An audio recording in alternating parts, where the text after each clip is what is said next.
Hey, hey! Do you remember Keldagrim? You know that dwarf city underground? Well, not many people do. Most players just do a quest here, and maybe use the blast furnace and never look back. This place has a surprising amount of detail and cool things people might have never seen. So let's go look at all of them. The main entrance to the city is kind of far away and in a weird place.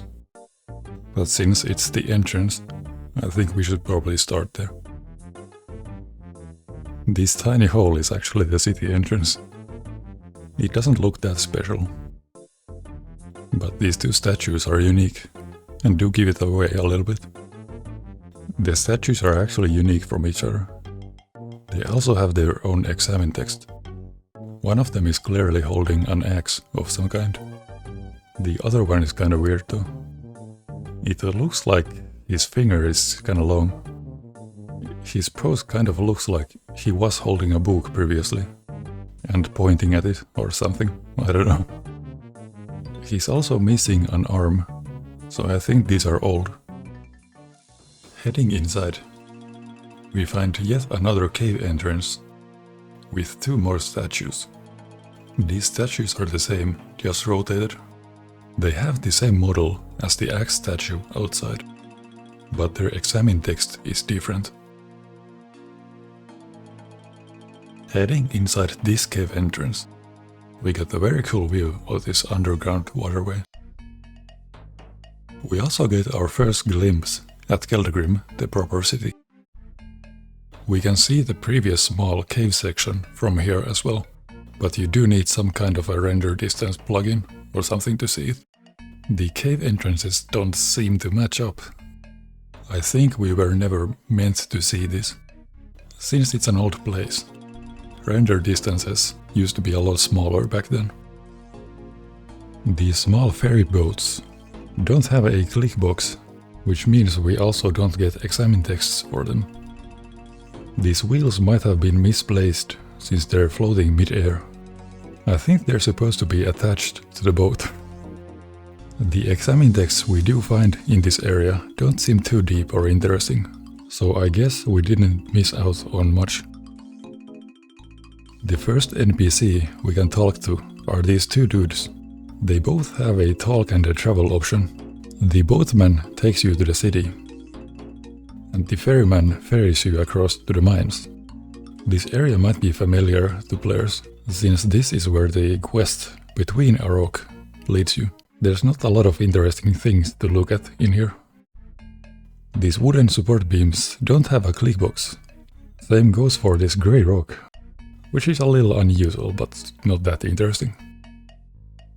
Old school RuneScape usually gives examine text even to very mundane objects.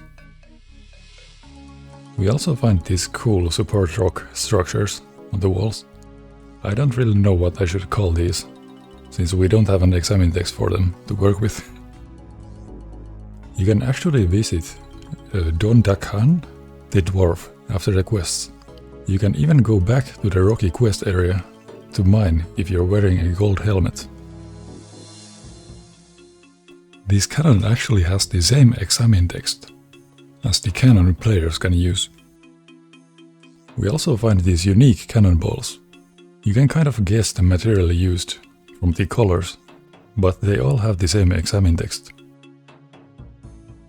Heading east, we find this small tower. There's no furniture inside, but the stairs have these tiny guardrails, which is kind of cute. We can look at and click on different parts of the giant statue from this tower. The examine text is the same for the top and bottom half of this statue, even though the statue's top half is in another floor technically.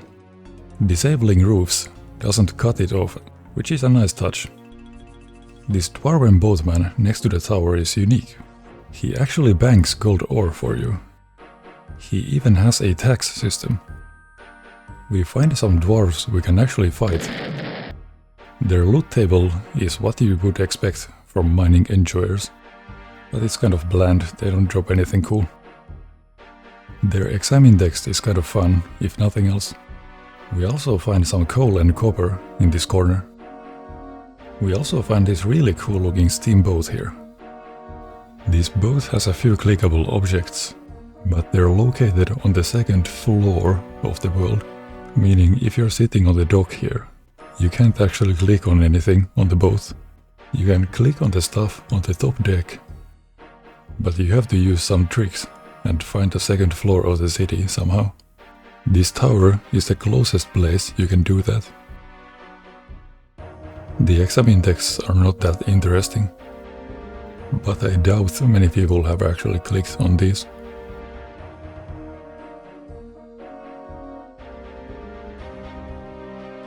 There's not much to talk about with this boat. It's empty and has no moving parts. We do find this small hole in the back. It doesn't look very intentional, but I don't know. We also find 3 unique dwarves on this dock. They all take part in the chat, and the player character turns to whoever's talking. There's no physical walkway to the city itself from here. You have to talk to this specific boatman who teleports you into the city. We find this same cool boat on this side as well. They're probably implying you're taking a boat ride to the city. There's a problem with it though. It looks like the boat couldn't actually fit into the waterway at all. The boat looks too tall to squeeze under this metallic building. Also, I don't know if the boat actually has space to turn. The floors of this metallic building in the middle don't have a texture underneath. I think we didn't have the means to actually pan a camera underneath it when Keldagrim was in development. So it makes sense to cut corners like this. What's interesting is height-wise we're on the same elevation as the second floor of this building, but technically we're on the lower floor. The ground is just super high around this building. This doesn't really mean anything, but the objects are visually there, even though we can't click on anything inside. However, it gets even more interesting when we go to a second floor of a different building. Here, for example, technically we're on the second floor, so we can see the NPCs are loaded in and walking around on the second floor of this metallic building, even though visually, height-wise we're on the third floor of this giant building. Since we're here, let's look at the western side of the city first. The very first thing we see after crossing the bridge is this stone structure. It's shaped a bit like a building, but it has no doors or anything. When you shove your camera inside, you find this black, suspiciously door-shaped box. But if you look inside other walls around here, you find the same black box, which is kind of odd. Heading inside the first real building, we find a library. The door was not taken into account when they put a railing on the second floor. It looks like one of the posts is attached to the door, making it look kind of odd when you open the door. We can't actually get any books from the shelves in here. We also get a climb option on these bookshelves with ladders on them. However, players can't really climb them, of course. We just get this chat message instead. We also find a pretty painting on the wall here. The second floor has more bookshelves. We can even get a book from one of these. Other than that, we just find copy and pasted generic furniture in here. The NPCs don't do anything special either. This next building has some cool furniture though. This is what a dwarf sink looks like. We also find this unique knife on the table here. I don't think I've seen this knife model anywhere else in the game. These chairs look more modest as well. They're missing the red part entirely. This bed looks kind of fancy as well, which is kind of odd because the chairs look so boring. We also find 2 different cooking pot objects here. These mugs don't have a click box, sadly. We also find the same painting copy and pasted here. There are different paintings in the city too, but this one is very popular. The dwarves living here don't really want you inside their house, but they don't do anything if you stay here. Outside this building, we find another one of these building-shaped stone structures, but it has no doors or anything, it's just a wall. It's probably not meant to look like a building, but you might mistake it for one if you don't look too closely. The next real building has some cool stuff going on though. Some players might recognize this guy. He's a part of the giant dwarf questline. You have to steal his boots in the quest. He walks in this circle in a scripted path. Something players might not know though is his dialogue changes after a quest. Also, if you have unlocked the ability to talk to cats, his cat says he knows you stole the boots. This Dromund guy here doesn't speak cat, so he will never know. I think this red bottle in his cabinet is Karamjeram. I'm not sure what this other bottle is, but it could be an in-game drink too. The second floor doesn't have anything interesting going on, but the door clips through the floor if you leave it open on the ground floor. The top floor has some shirts with no clickbox on them. And 3 beds. I guess the cat needs to. We find some of these pitcher plants outside the Catman's building. This jiggle animation seems kind of fast to me. I don't know if they tried to make it look like this, but it's kind of funny. I do appreciate the random moving objects in the in-game city though. It adds something to catch your eye. Heading inside the next building, we find a dwarf mirror. We also find a lot of objects with no clickbox.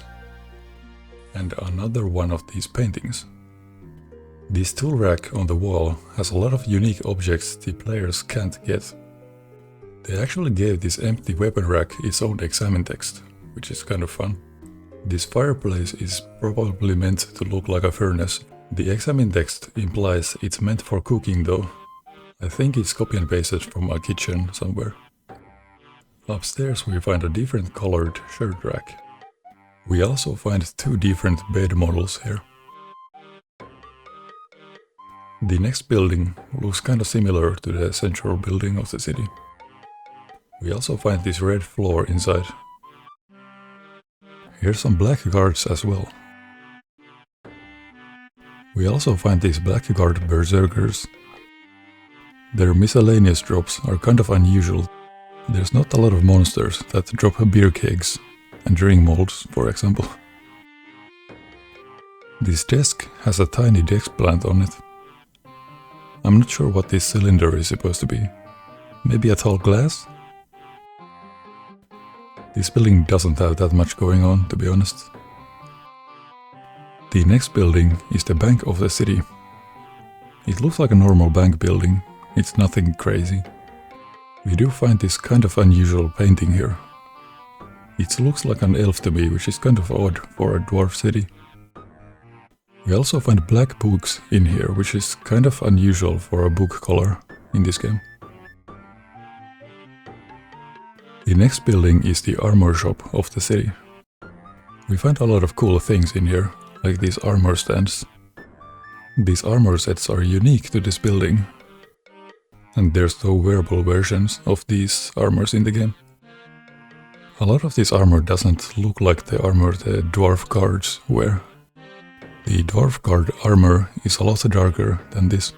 The spiked shoulder pad reminds me of that old RuneScape picture where the dude sits with a skeleton, but the helmets don't match. We also find a functional anvil in this building. This tool rack is copy and pasted and can be found in other buildings in the city. We also find another tool rack which has no clickbox, and it looks a lot more unique. I don't recognize any of the tools in this one. The next building is a pub of some kind. We find the same booze cabinet model again. You can buy wine jugs, beer and dwarven stouts from this barman here. So 3 different drinks, But we have 4 different tabs on the counter here. I wonder what the 4th one is. This ghost guy might look like a normal NPC, but he's really unique. He will actually toast you if you have a drink in your inventory. We get this toasting animation and you actually drink the thing too. So you lose the drink in your inventory. But you don't actually get any stat changes the drinks usually have. He won't actually toast you if you only have wine, which is kind of unique. I don't think he's a part of a quest or anything. The devs just felt like doing something cool, which I like. We also find 6 paintings in this pub. A lot of them are copy and pasted, but we also find this painting with a new frame, which is kind of cool. And a new examine text as well. If you leave this door open, it's actually blocking the staircase. This other door actually clips through the 2nd floor's floor, but only if you leave it in the open position.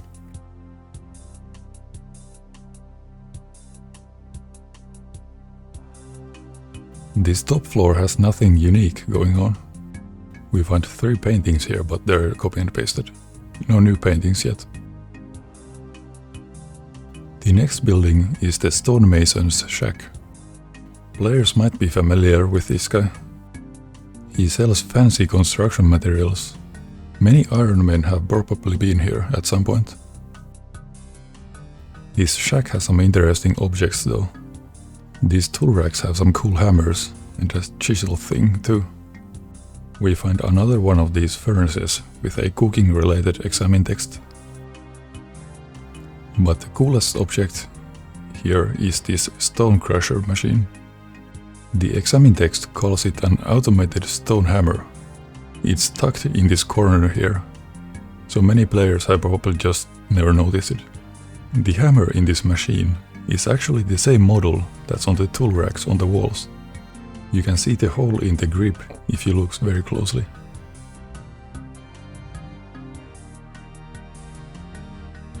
I thought this stone clump in the middle was a support beam or something, but it's actually an unfinished sculpture, judging by the name. Heading towards the central building, we find a unique farming patch. We can only grow Kelda hops in this one, which is used for a quest. The central building is actually called Keldagrim Palace. It has multiple companies, which are pretty much dwarf factions. Most of them have no real functionality, they're pretty much just for world building, but some of them actually do something in-game as well. So let's dive in. The first company we find is Wemund Wrench Warehouse. The official name for this company is the Silver Cog, I think. They all have their own banners with a logo. Most companies have their own separate office space on the 2nd floor of the palace. The offices are all pretty much just copy and pasted. Anyway, this guy's shack has some cool looking steampunk furniture, most of which is missing a clickbox, sadly. We do find these 2 boilers. Their examine text reveals that they're taken from the boats. The only functional piece of furniture here is this anvil. Wemund himself doesn't have any functionality. The next room is a general store. The interior is pretty much just a warehouse. The NPC here has a real shop though. The items he sells are what you would expect from a general store. He does have a few slightly more interesting items for sale too. This is what their banner looks like. It's an odd symbol for a general store, in my opinion. Their company name is the Purple Pewter. The next company is the Yellow Fortune. They sell clothing. This is actually one of the 2 only places in the entire game where you can buy these clothes. They have no stats, so they're like pure for fashion. This table's examine text warns us about the small size of the clothing. We also find this unique hat stand object here. I don't recognize any of the hats in this object. They might be unique to this place, but I don't know. This shop seems to also extend behind the staircase in an odd way. This shop assistant has some pretty funny dialogue.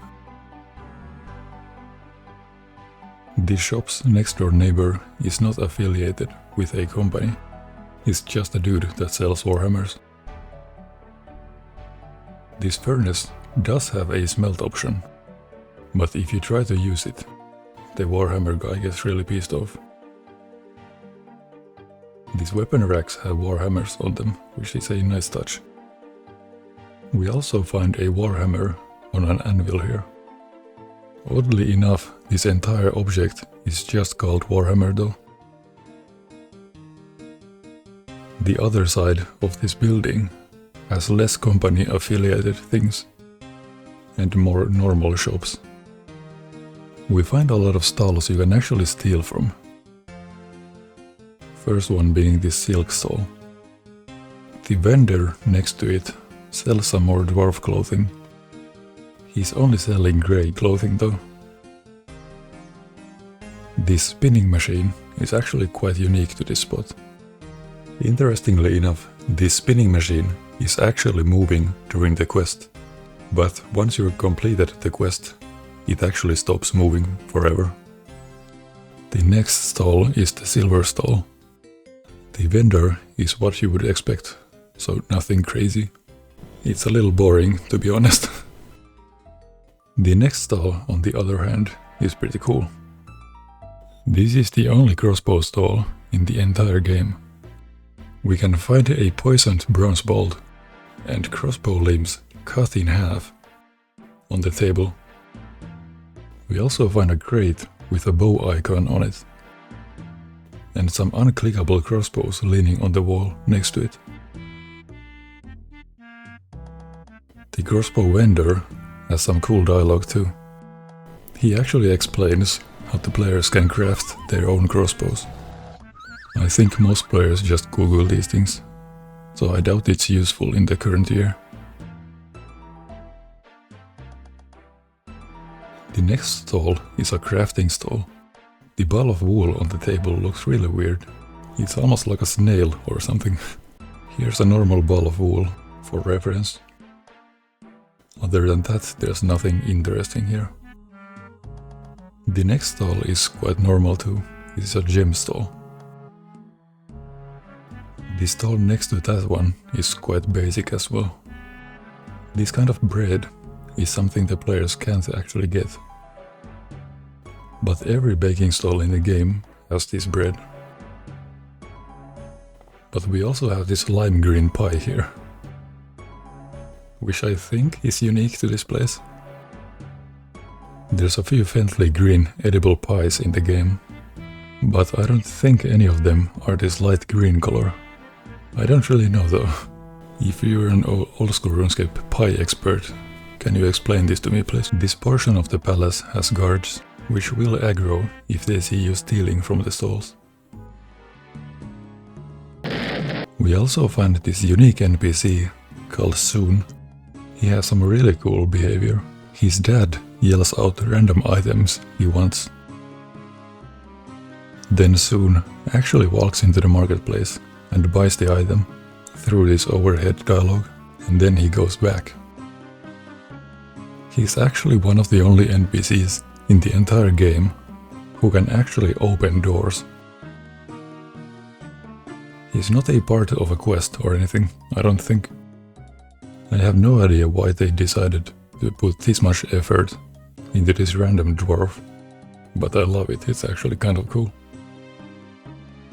The second floor of the palace houses the office spaces for the dwarf companies. Most of these offices are copy and pasted, so there's not a lot going on up here in terms of furniture. We do find a red variant of this potted plant, which is kind of unique. The plants outside are mostly red, so they could be the same species, but I don't really know. We find these hammer variants of the statues on the outer walls. They are similar to the statues on the entrance, but the weapon is unique to these guys. We also find a single bird cage here. There's no birds in this city, so it's an odd one. The secretary and director NPCs in the office spaces are all visually unique, but functionally they're all the same. The player can actually ask for work from the secretaries. What happens is they randomly ask for a small amount of random ore with a time limit. If you manage to bring the ores in time, you get rewards, which is coins, crafting, smithing or mining experience. It's not much, but it's kind of unique. You have to do this a few times for the giant dwarf quest, so players might remember this being a thing. There's more though. You can actually ask most of the shop NPCs in the city for these tasks as well. And the items they can ask for have something to do with their shop. For example, the dwarf running the armor shop might ask for armor pieces, and the weapon salesman might ask you for weapons. The XP rewards are also appropriate to whatever item you bring, which is very interesting to me. For example, if you bring armor to the armor guy, you actually get defense experience. I wonder if there's an account out there who has used this for training. The middle of this floor has some sort of a stock market thing going on. We find trader NPCs representing each company.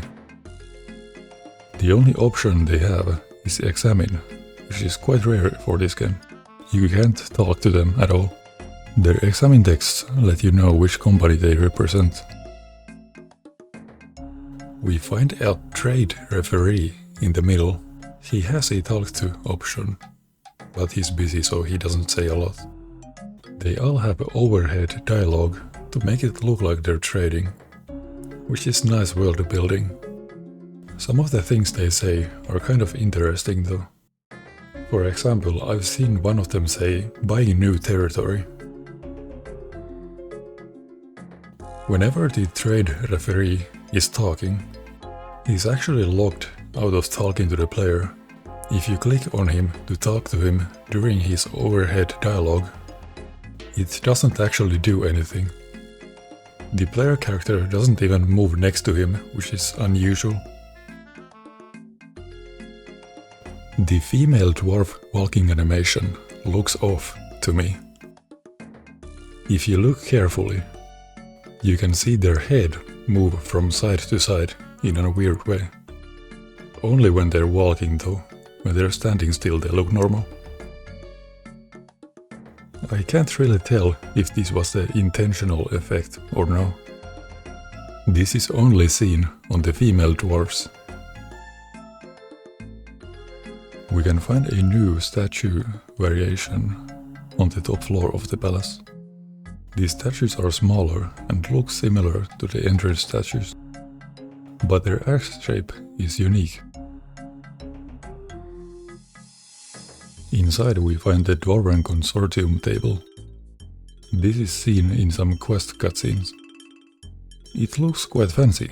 There's a lot of 3D details on it, which is quite unusual. We often find details in texture work.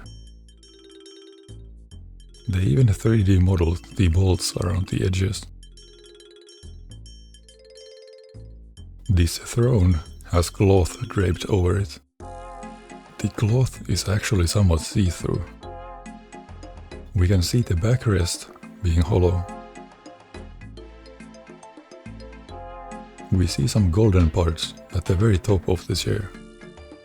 It's kind of hard to see unless you zoom in and look carefully. The rest of this room is copy and pasted furniture. This room is seen in a quest cutscene.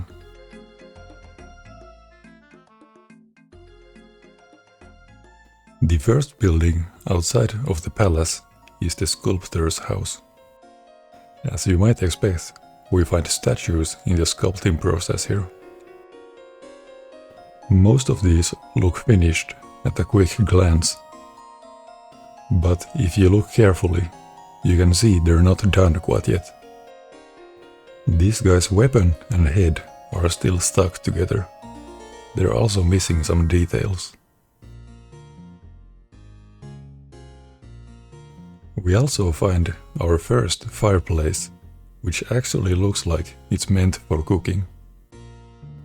I guess the earlier fireplaces were copy and pasted from this model, and they just got rid of the contraption on the top.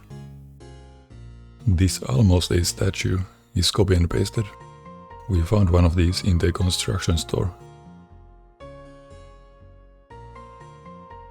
There's no guardrails on the balconies around here, which seems like a design choice to me. They used railings on even some window models, so this must be intentional. I don't know why though. The door glitches through the ceiling here if you keep it open. I guess one of the ways to make the buildings smaller in height is to keep the ceilings low, so this just might be a side product of that. They even made the windows a lot lower. They're actually so low to the ground that the doors have to hunch over to actually see outside. As you can see, you can only see up to their shoulders. The buildings do look smaller as a result, so I guess it works. The next building is another pub. It's filled with copy and pasted furniture. We haven't seen this meat before though. The hooks it's hanging from look like a coat rack to me. The meat piece on the left is an in-game beef item. I'm not sure about the other two meat pieces though. The barmaid here sells you stew and beer. The player can actually ask about the local drunk man that's patrolling around the pub. He's working for the pub. He actually gets paid in beer. He's just called a rowdy dwarf. He actually has no name, which is kind of odd. The top floor of this pub is some sort of a brewery. Blandebeer here has a lot of dialogue about brewing. You can actually brew drinks in here as well. There's not a lot of these places in the game, so players might be familiar with this spot. I've never done brewing myself, so I can't really go in detail on how it works. It's somewhat complex though.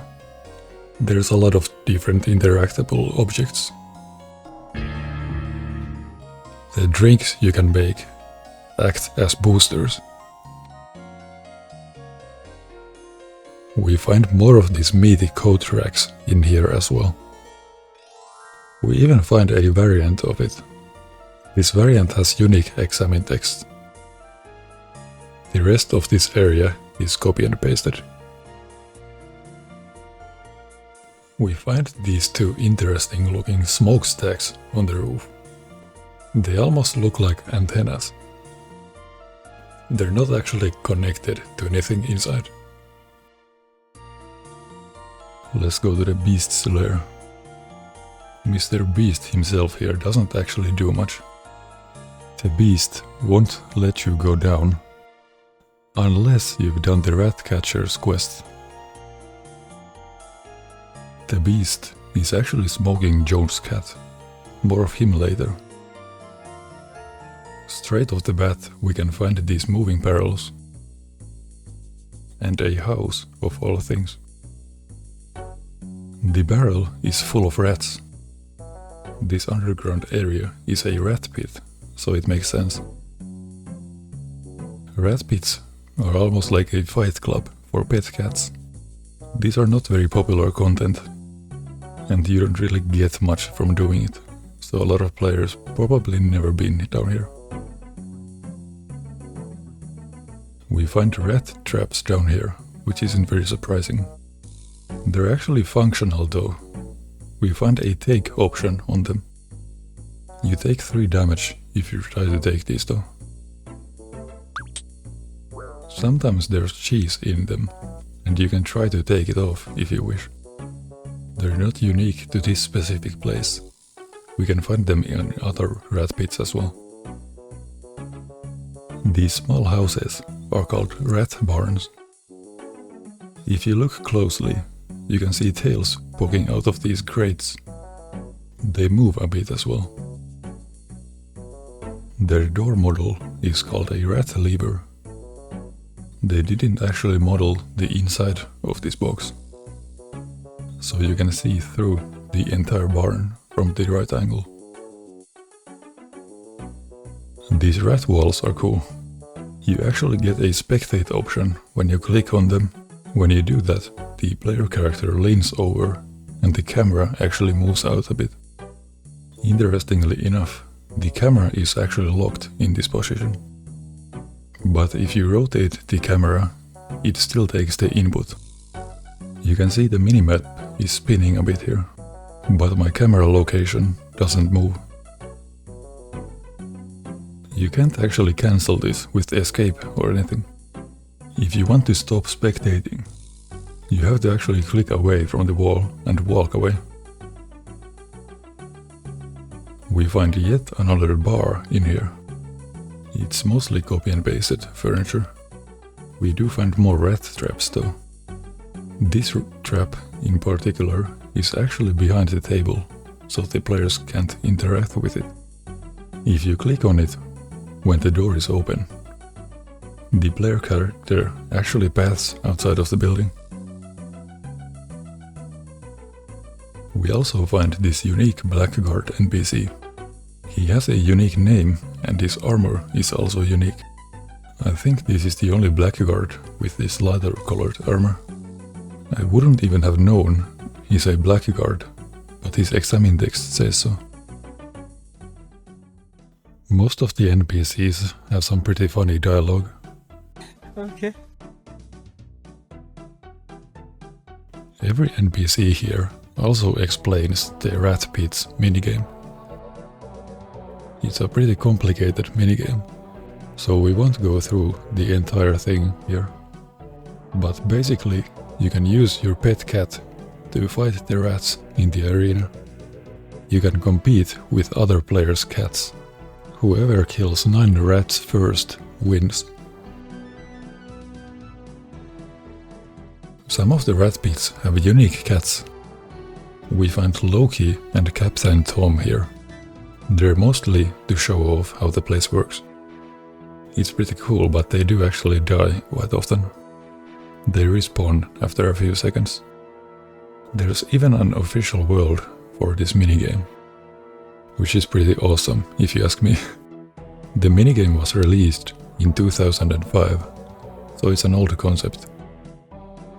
It's not very popular though, you don't get anything from it really. We can find some untextured walls down here.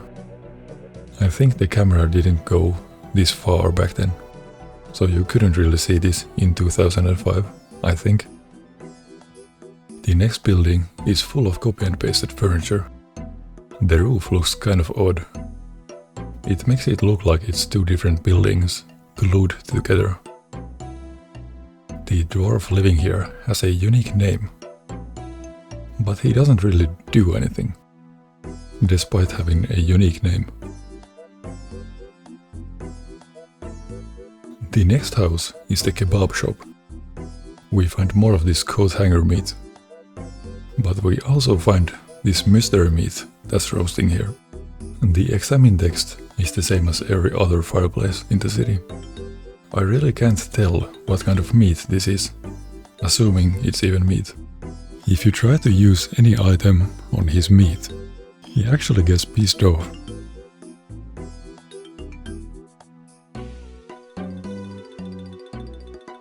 The dwarf living here actually gets pissed off if you try to take water from his sink.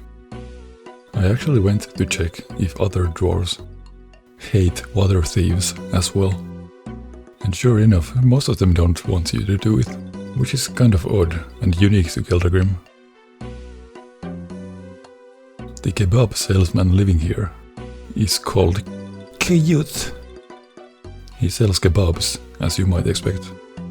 He also talks about a drunken dwarf random event, which makes sense, since he's a dwarf that gives the player kebabs. We find a named dwarf called Ulifed outside the shop. There's a lot of dwarf NPCs with unique names that don't really do anything. I'm starting to sense a pattern here. The water in this well is unusually dark. Water is usually a light blue in this game. I wonder if the intention was to make it look like it's in the dark. You know, like a shadow of this small roof. I just noticed that the boat on the city dock is not an exact copy of the boat at the entrance. The deck underneath the boiler is actually missing on this boat version. It looks like a one-way texture now that I shoved my camera inside it. You can see it's grey on the underside. We also find a few boxes with no clickbox on the dock, which is an odd inconsistency.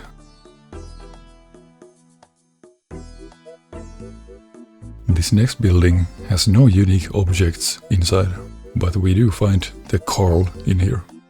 The player character can explain the entire questline to him. No idea why. He has no real functionality, he's just Carl.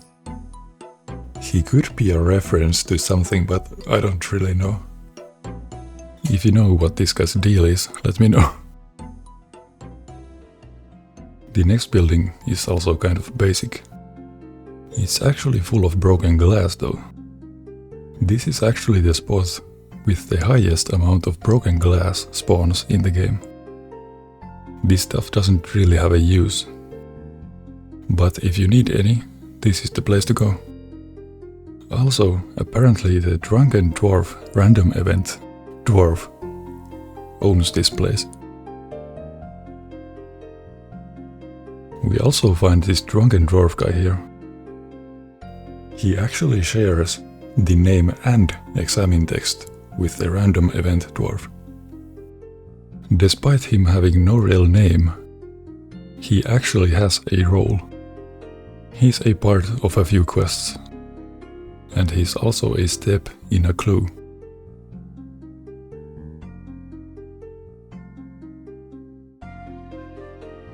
Apparently, he's a relative of the random kebab dwarf. His dialogue is kind of funny as well.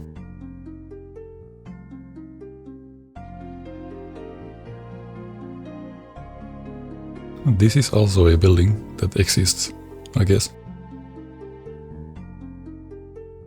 These mushrooms don't look like any other mushrooms in the game. The closest thing I could find is this ancient fungi that grows on the zygomates mob's head. It's not a perfect match by any means, but it's somewhat similar in color and shape. These fungi have 3 model variations found all over the city. The next building has yet another named dwarf with no real functionality. The building is fairly standard though. All of the furniture is copy and pasted. The next building is Soon's dad's home. The furniture in here is kind of normal, as you might expect. We do find a pickaxe on an anvil. The object itself is just called pickaxe though. It's quite similar to the Warhammer object at the palace, which is interesting to me. It must be a design choice, since they did it twice. The dwarf living here is pretty cool. He makes his son, Soon, do his errands, as you might remember. But he also has a very unique quirk with his dialogue. 2 of his 3 dialogue options actually automatically continue, meaning you don't have to press space or any key to get to the next chat box. You don't even have the click here to continue button at the bottom. He's also a pickaxe salesman. You can see his shop is called Pickaxe is Mine on the shop window. This might be the only place where the shop name is mentioned. We find Smoking Joe behind the pickaxe shop. This guy is a part of the rat catcher's quest. He's a great cat tactician despite his looks. He actually explains what all of the cat controls do in the pits. He even gives you a cat manual. Interestingly enough, the cat manual is a book with no name. These fires look kind of funny underground. It's almost like a vase or something. I think they wanted a warm glow visual for the fire pits, and it just happens to look like this underground. I think the fire pits look kind of good, so it's a good method, I guess. The objects around here are all copy and pasted. We do find some mineable coal back here though. The next building is something a lot of players might be familiar with. This big building is the entrance to the blast furnace. It's a very popular way of leveling smithing, so players might know about this one. The blast furnace minigame is in the basement, but the building itself is very interesting too. If you have roofs turned on, you can see all of the company flags on the wall here. This building looks like it has multiple stories, but with some camera trickery, we see that there's no floors on the upper layers. This whole thing actually has 3 layers. The top layer looks a lot like the Blackguards building in the other end of the city. Heading inside, we find a door that gets closed automatically. We actually find 2 of these here. Most of the furniture is copy and pasted. We do find these crushers in here which are unique. This one box is clipping through the wall slightly. It almost looks like a wooden ventilation grate on the other side. Oh, hello there! We have a few factory worker NPCs in here, but they don't do anything interesting. We also find these unique minecarts that come here in a constant loop. There's a few different variations of dwarf miners that ride them. They come over to the door, announce what ores they mined, and then walk down the stairs. The minecarts despawn constantly too. These dwarves can't be talked to or blocked in any way. They're hard-coded to do this. When I was writing this script, one of them actually bugged out and crashed into the wall. I have no idea how it happened, and I didn't have my recording software open at the time. It fixed itself before I could film any of it, but I was quick enough to actually get a screenshot.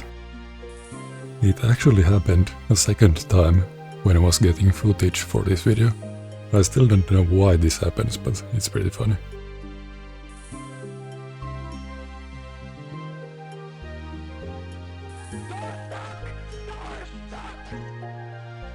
Anyway, moving on. The dwarf miners actually go down to the blast furnace and drop off their ores at Ordan, the ore seller here. Which is really cool to me. Ordan here actually sells the ores, and his shop restocks based on whatever the dwarves bring. It's not very convenient for the players, but it's cool world building, I think.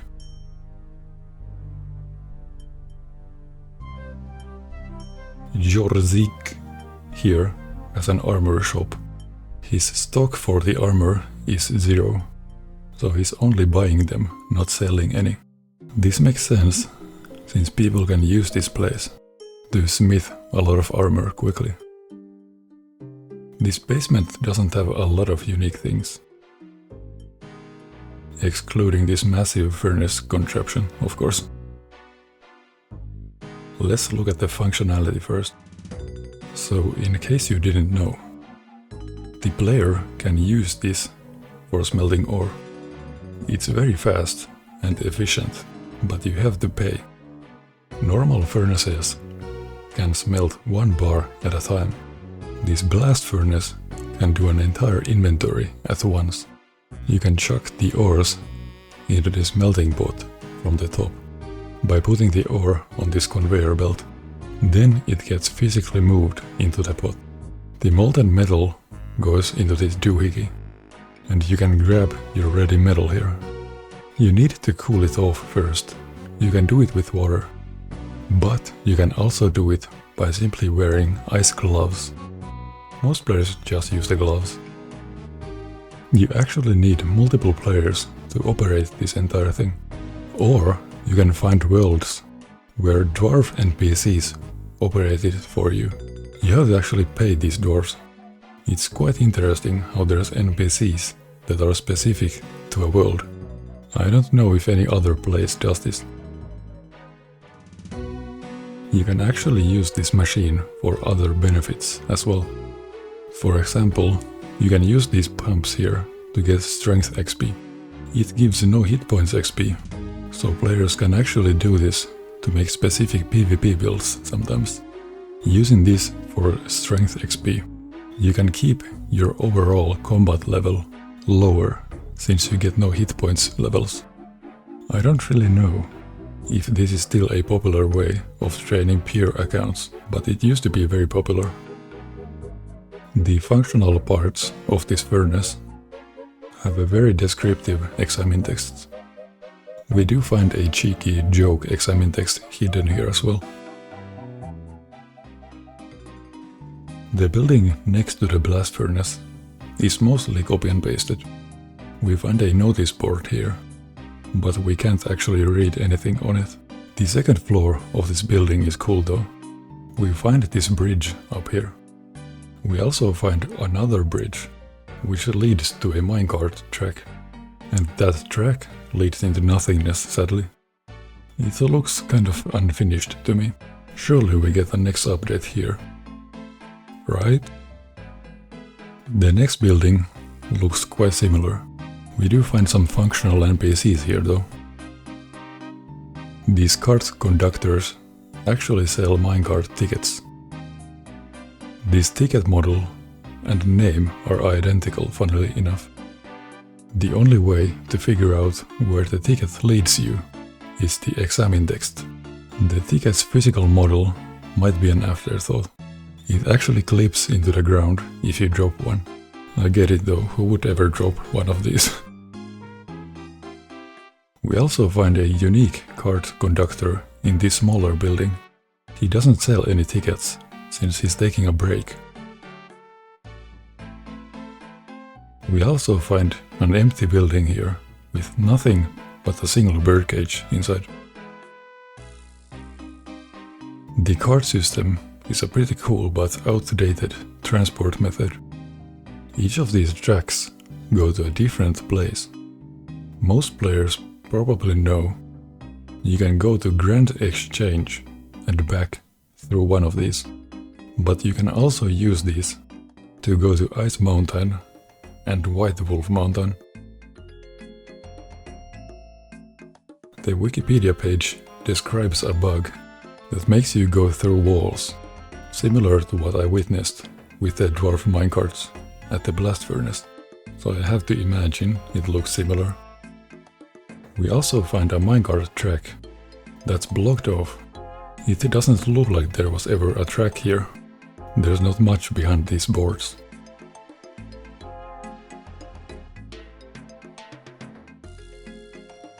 The players can't actually walk on the tracks, which makes sense. But the player paths around them, which might be kind of weird sometimes. You can also find a train station here, which brings you to Dorgesh Khan. I made a quick video about that place. I think that's everything Keldagrim has to offer. Let me know if I missed something crucial or interesting about the city. That's it for this video though. Thanks for watching. Peace!